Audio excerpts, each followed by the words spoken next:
की संरचना, structure of atom, परमाणु की बनावट कैसे होती है, ध्यान दीजिएगा। रदरफोर्ड एक वैज्ञानिक थे, इन्होंने एक प्रयोग किया था अल्फा कणों के प्रकीर्णन का प्रयोग, अल्फा कणों के प्रकीर्णन का प्रयोग। कल हमने आपको अल्फा कण के बारे में बताया था। अल्फा कण हीलियम तत्व आप जानते हो, हीलियम परमाणु के नाभिक को बोलते हैं अल्फा कण। इन्होंने एक प्रयोग किया था। क्यों प्रयोग किया था?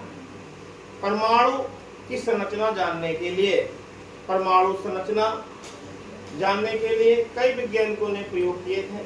सबसे पहला थॉमसन थे।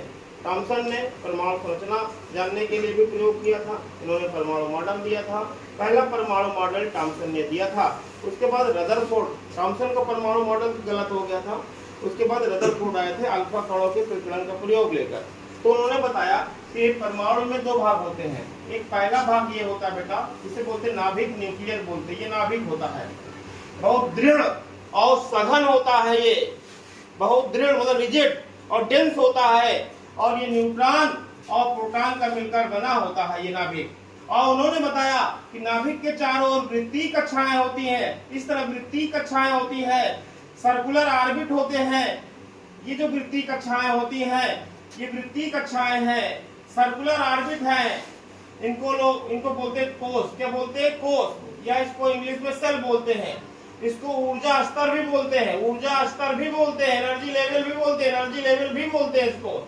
याद रखिएगा, जो वृत्तीय कक्षाएं होती है, उन्होंने बताया इन वृत्तीय कक्षाओं में इलेक्ट्रॉन चक्कर लगाते रहते हैं। इन वृत्तीय कक्षाओं को उन्होंने के, एल, एम, एन आदि अक्षरों का नाम दिया। जो पहला कोष है उसका नाम के कोष है, दूसरे कोष का नाम एल कोष है, तीसरे कोष का नाम है एम कोष है, और चौथे कोष का नाम एन कोष। इसको 1, 2, 3, 4 आदि संख्याओं द्वारा भी व्यक्त करते हैं, जिसे हम कोषों की क्रम संख्या बोलते हैं या मुख्य क्वांटम संख्या बोलते हैं, प्रिंसिपल क्वांटम नंबर। तो पहला कोष है, उसकी क्रम संख्या 1 होती है, फिर 2, फिर 3, फिर 4। याद रखिएगा, जो के कोष है, के कोष में अधिकतम 2 इलेक्ट्रॉन, उसके बाद जो एल कोष होता है अधिकतम 8 इलेक्ट्रॉन, एम कोष में अधिकतम 18 इलेक्ट्रॉन, और एन कोष में अधिकतम 32 इलेक्ट्रॉन रह सकते हैं। इससे ज्यादा इलेक्ट्रॉन नहीं रह सकते हैं। याद रखिए, जो कोष होते हैं, नाभिक के चारों वृत्तीय कक्षाएं होती है, उसमें इससे ज्यादा इलेक्ट्रॉन नहीं रह सकते। हाँ, इससे कम रह सकते हैं, लेकिन इससे ज्यादा नहीं रह सकते हैं। लेकिन रदरफोर्ड का जो मॉडल था उसमें कुछ कमियां थी, वो इसलिए गलत हो गया। इसके बाद बोहर आए थे।